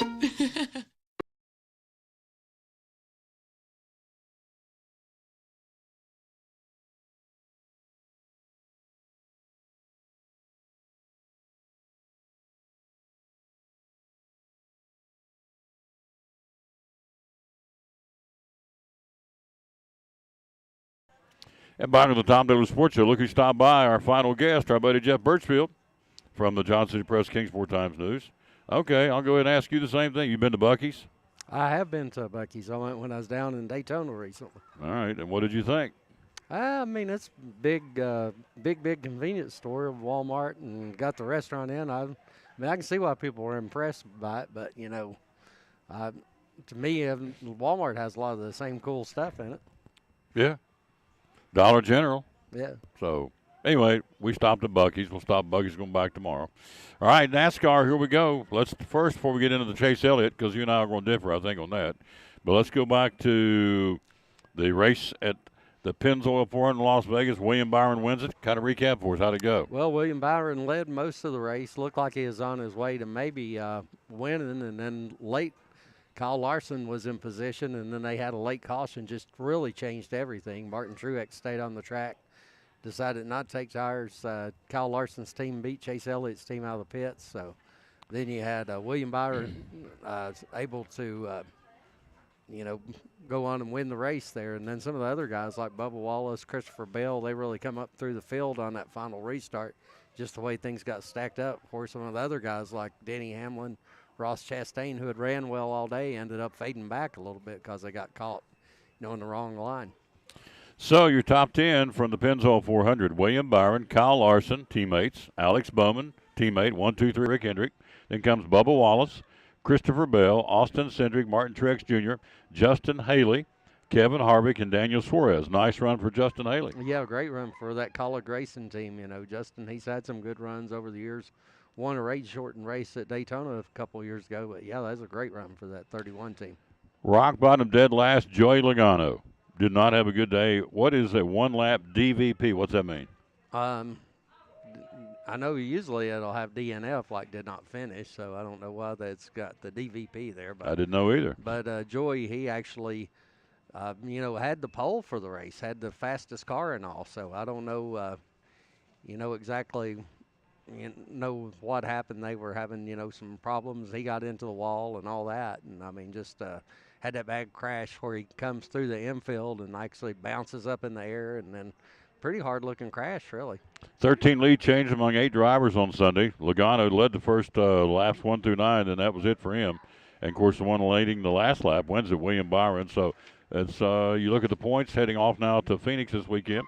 You have Kyle Busch, Ricky Stenhouse Jr., William Byron. They're all in. Win, you're in on the playoffs so far. Then comes Ross Chastain, Alex Bowman, Kevin Harvick, Daniel Suarez, Martin Truex Jr., Denny Hamlin, Christopher Bell, Joey Logano, Chris Buescher, Brad Keselowski, Kyle Larson, Ryan Blaney, and Bubba Wallace. Any surprises there? No, not really, other than the fact I think a lot of people maybe thought Trackhouse Racing last year might have been a little bit of a fluke, but, Ross Chastain and Daniel Suarez are definitely showing that they're not. As far as just the points themselves, if you take out the wins, Ross Chastain's accumulated more points than anyone so far. So, he's, really been in contention every week. Harvick, right now, 6th in points. So, final season for him, trying to make it to the playoffs, make some noise, right? Yeah, and they're going to Harvick's best track over at Phoenix. So, he's definitely be one of the favorites to win there this weekend. Brad Kay, right now, 13th in points at 87 points, but he's in the hunt for the top 16 to go to the playoffs. Of course, it's 3 races out of 26, a lot of racing left, but Brad Keselowski's having a better start than he did last year. Yeah, well, he and Chris Buescher, his teammate, they're one position ahead of him, that RFK Racing group, they're doing a lot better than they started last year off at. So they go to Phoenix on Saturday, the Xfinity Series at 4:30, the United Rentals 200. Then on Sunday, the Cup race, of course, a 3:30 start.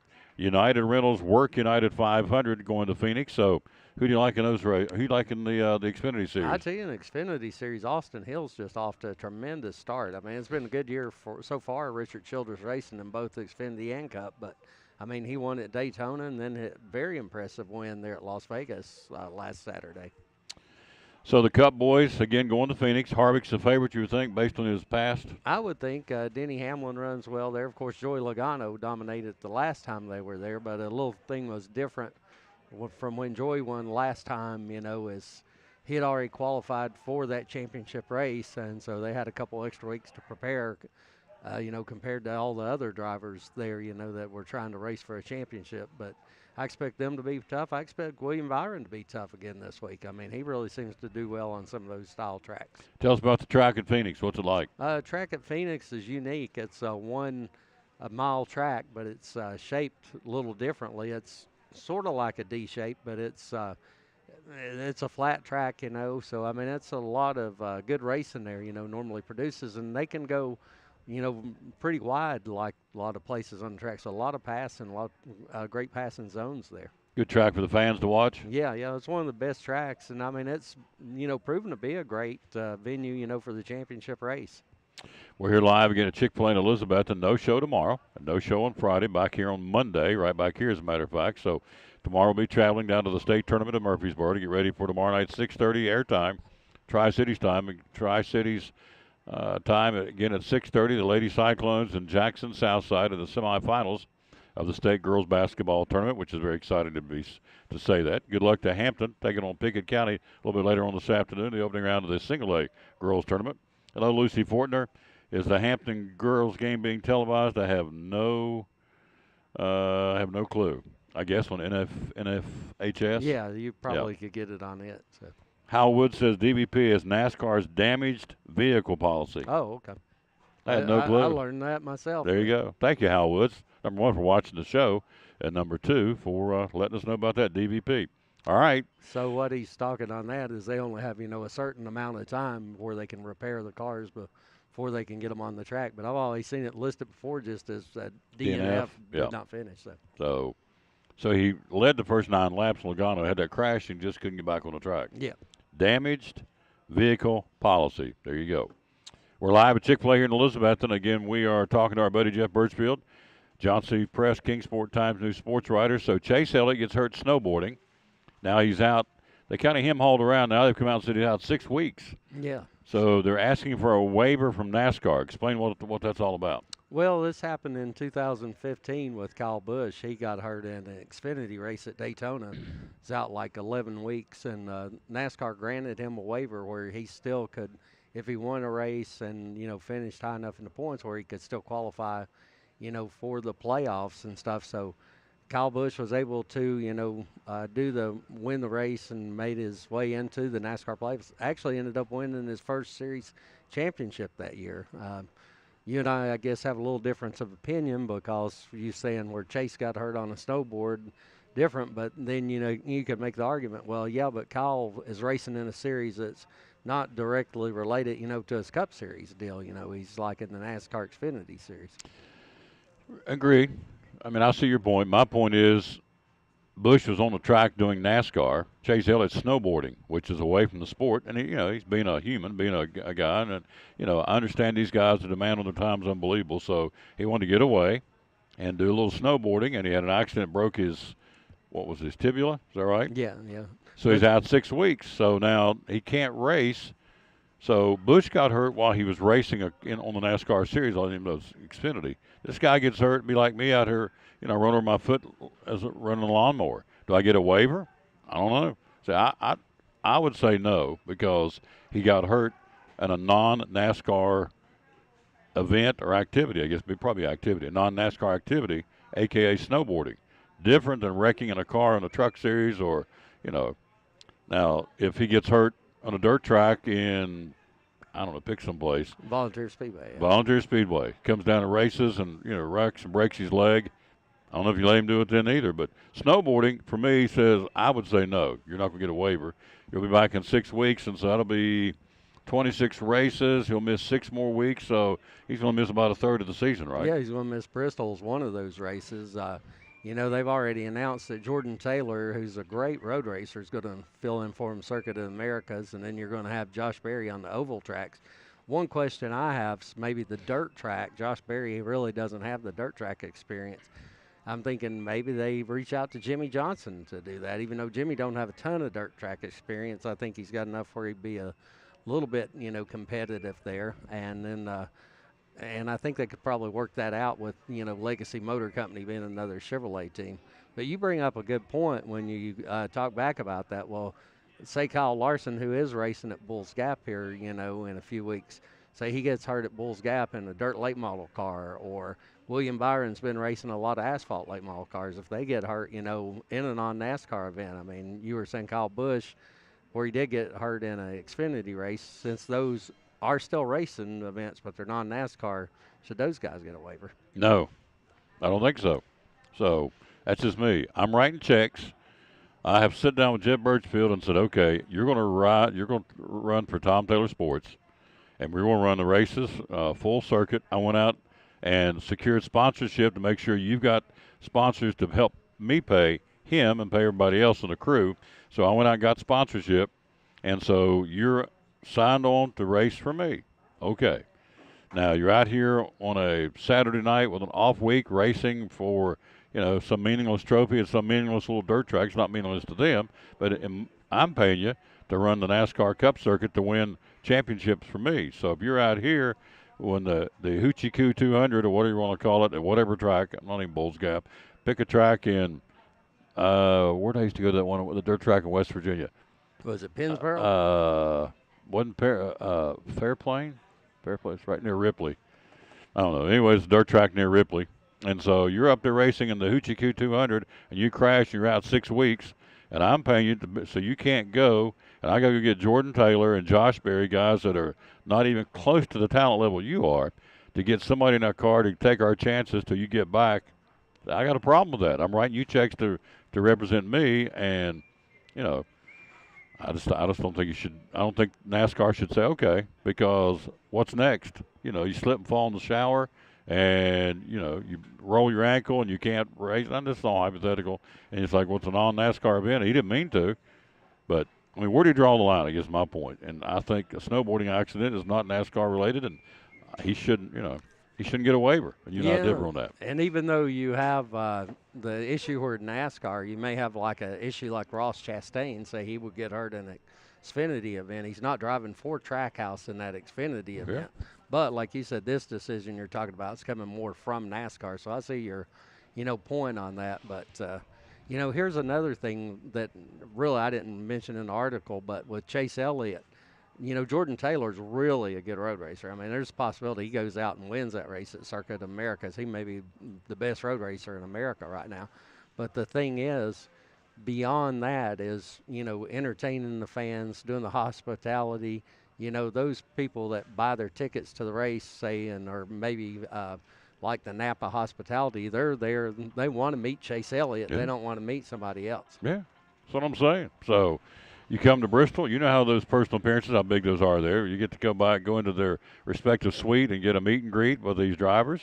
And I guess you can still come and do it, walk around with a brace or crutch or whatever. But, they want to see the guy they want to see. Now, how many people now we know, and I don't know this, maybe not be anybody, but how many people, Chase Elliott fans, know now that he's not coming to Bristol because he's going to be on the men? They're going to go, I'm not going to Bristol because my guy's not going to be there. So then if you look at it that way, then you look at the domino effect, and all of a sudden BMS may not be selling tickets to Chase Elliott fans because Chase Elliott's not going to be there. So it's kind of a ripple effect. Now, is that going to happen? I don't know. But that goes right back, and it's a different scenario. It goes right back to the college football bowl games. I'm not going to go watch my team play because Jeff, who's the hot rod star of the team, says I ain't going to play. I'm going to sit it out and get ready for the April combine with the NFL, or I just don't want to play, or I'm transferring or whatever. So then I go back to, all right, I'm going to go plunk down big money to go watch a team play. Then the marquee guys aren't there. And it was proven in college football that did happen. A lot of the numbers weren't there as far as attendance these bowl games because of some of the big stars opting out not to play. So it does work. In the economy we're in, I think folks got to watch their P's and Q's financially. So, it's not, all right, next weekend they're going to be in Atlanta. That's Chase Elliott's home track. He's not going to be there. I mean, he may be there as a personal appearance, but he's not going to be there in the car.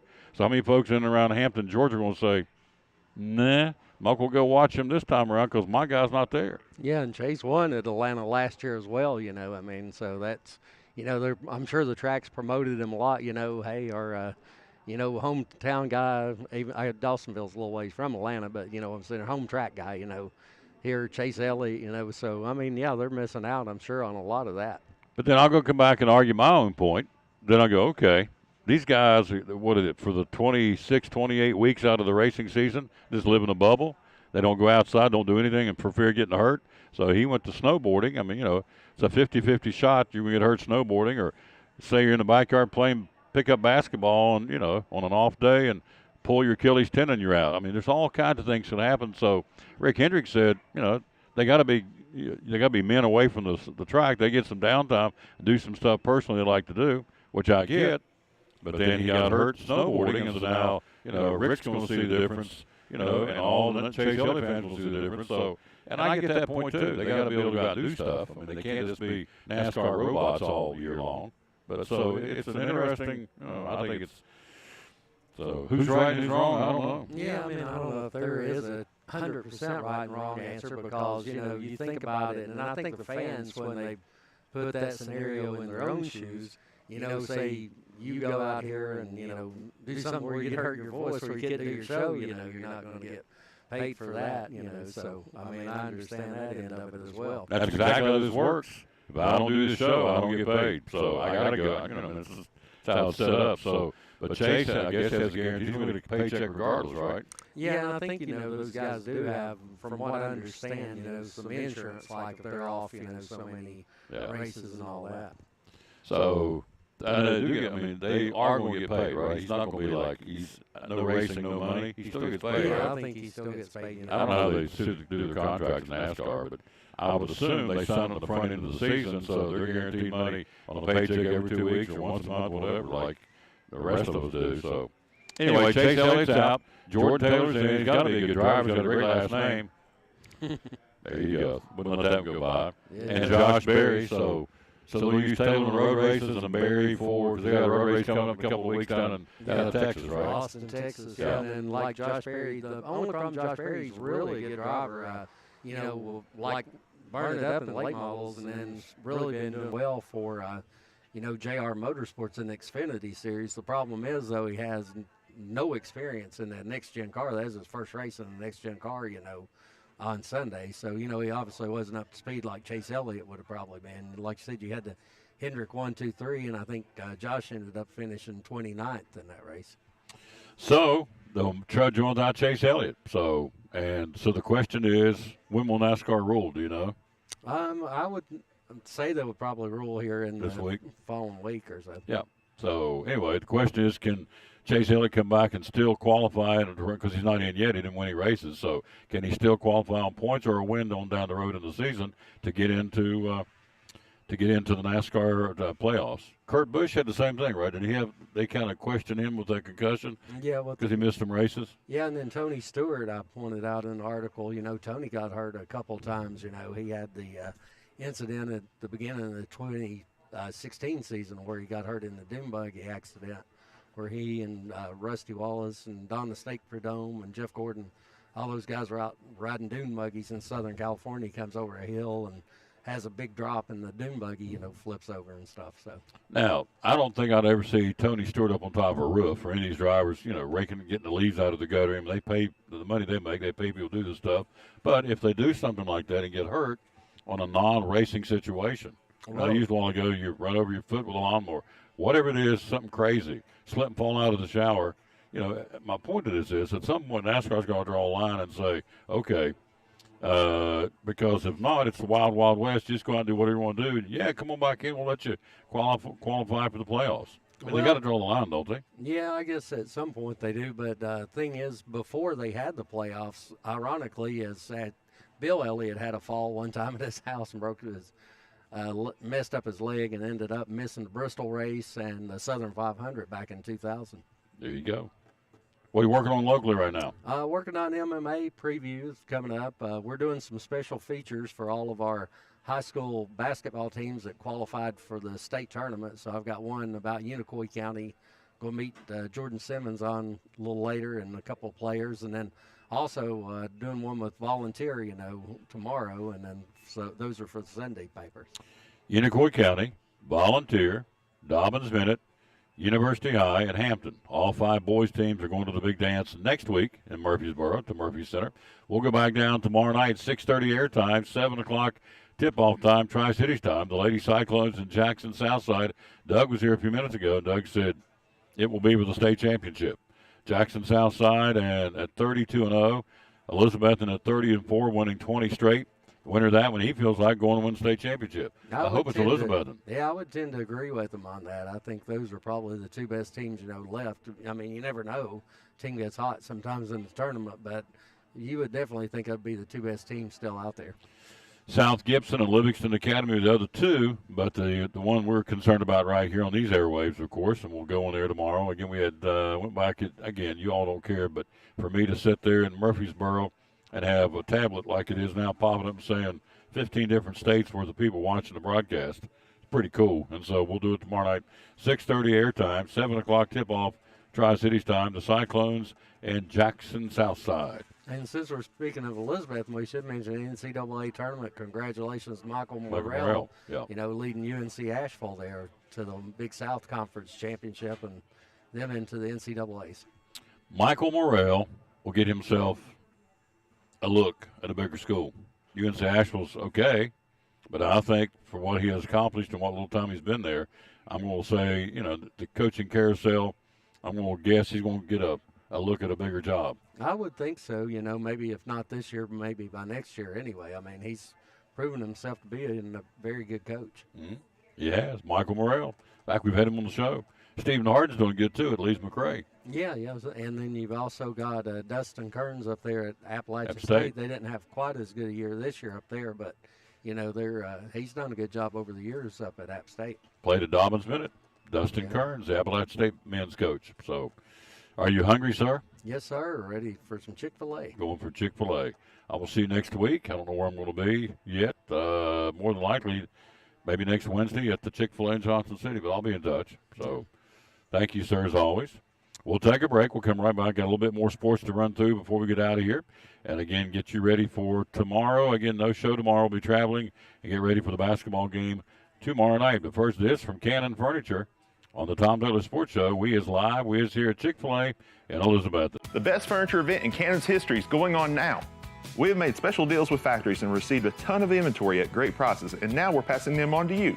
Save up to 70% off great quality name brand furniture and get it today. Hurry now through Monday at Cannon's Furniture in downtown Elizabethton.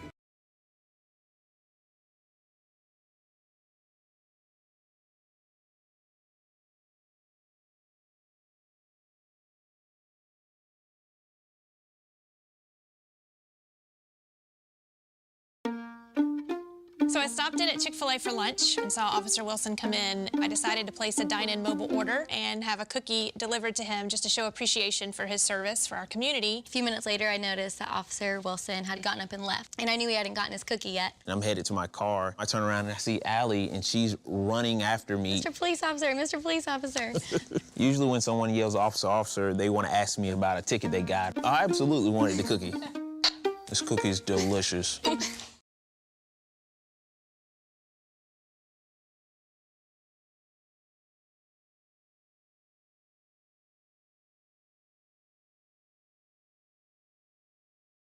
Hey, it's your girl Mayani. A little thing that I love about the Chick-fil-A Cobb salad is the chicken.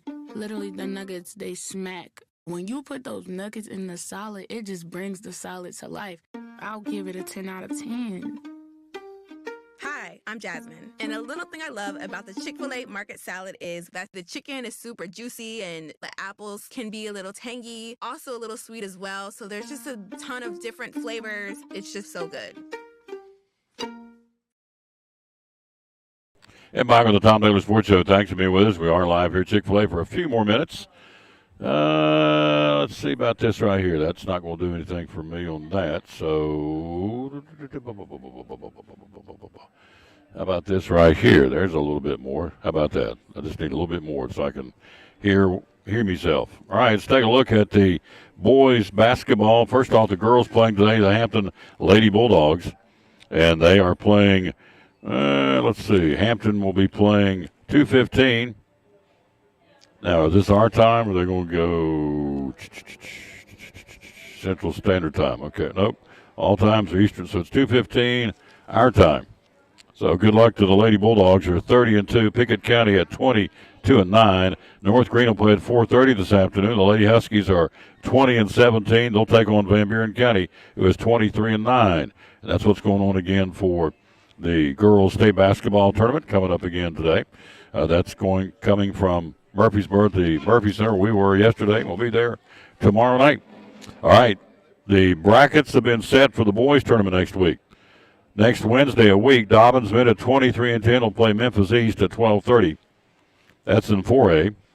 In 3A next week, You have Volunteer the Falcons on Tuesday of next week. They're 24-11. Volunteer take on Knox Fulton at 29-5.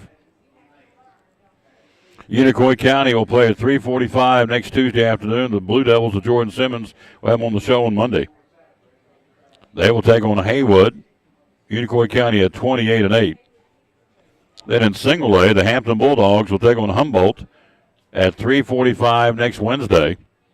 Hampton at 26-8, Humboldt at 19-11, and University of Ohio will play next Wednesday night at 7 o'clock. The Bucks at 22-12 taking on McKenzie at 21-5. So all 5 local teams are in the big dance next week, which I think is excellent, awesome, and it's just really, really good to be able to cheer on our local teams, and that's what they're getting ready to do, and or what we're getting ready to do.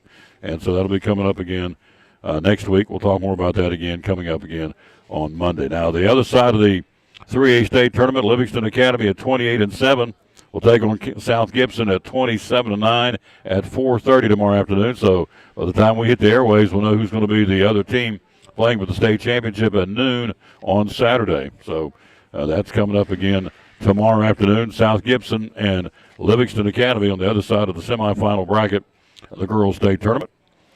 All right, let's see what's going on in college basketball. Northern Kentucky and Cleveland State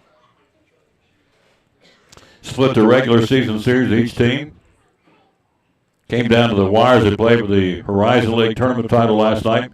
Northern Kentucky wins over Cleveland State 63-61. They punched their ticket to the big dance. First NCAA tournament under fourth-year coach Darren Horn. College of Charleston, the magical season continues. They beat UNC Wilmington 63-58 to move on to the big dance. Also, you have other games in the Northeast. Merrimack beats Fairleigh Dickinson by 1. Oral Roberts over North Dakota State by 24. In the ACC,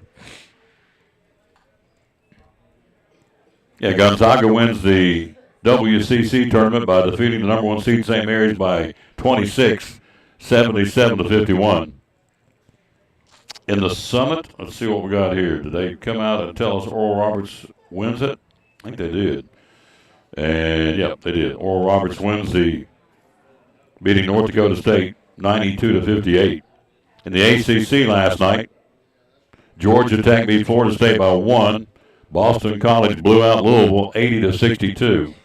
And the Hokies of Virginia Tech, good for them. They rallied to beat Notre Dame 67-64, so the Hokies still alive. So today, your schedule, Wake Forest will play Syracuse in the ACC tournament. Georgia Tech takes on Pittsburgh.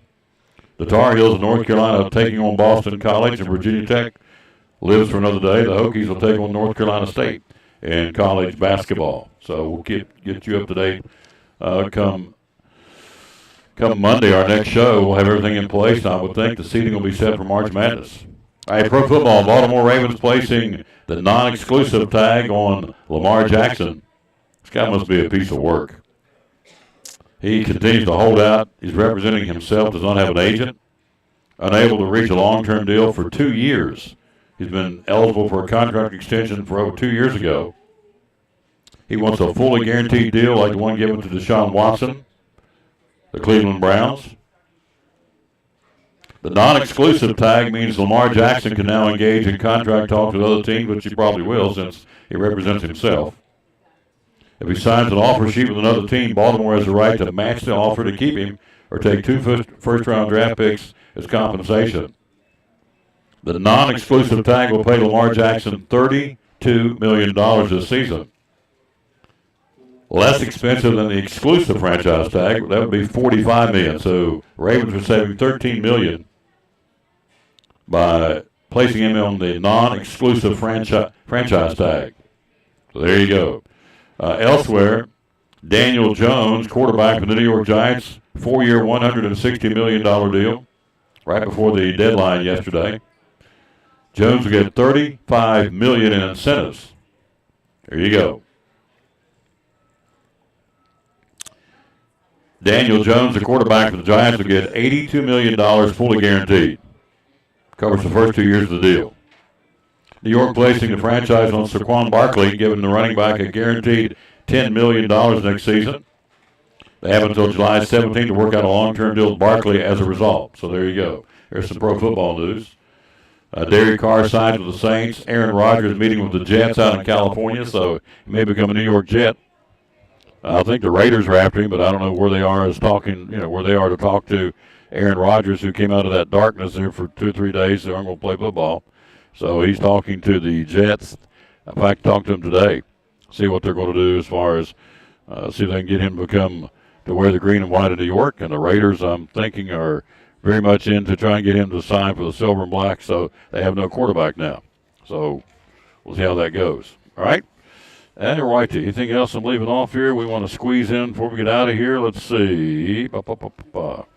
New volleyball coach. We talked about that yesterday on the broadcast. Carly Williams, new volleyball coach here at Elizabethton. Again, played at Tennessee High and played at Emory and Henry. I think that's what it says. Let's see. Carly Williams played college volleyball at Emory and Henry and high school at Tennessee High. Yep, I was right. They're a Lady Wasp, and so now she is the new volleyball coach at Elizabethton. And here's one we've had on the show several times. Great article about Herman Rice, coach at University High. See there on Johnson City Press. And a great picture by Ivan Sanders of Rena Lane driving against Dyersburg yesterday.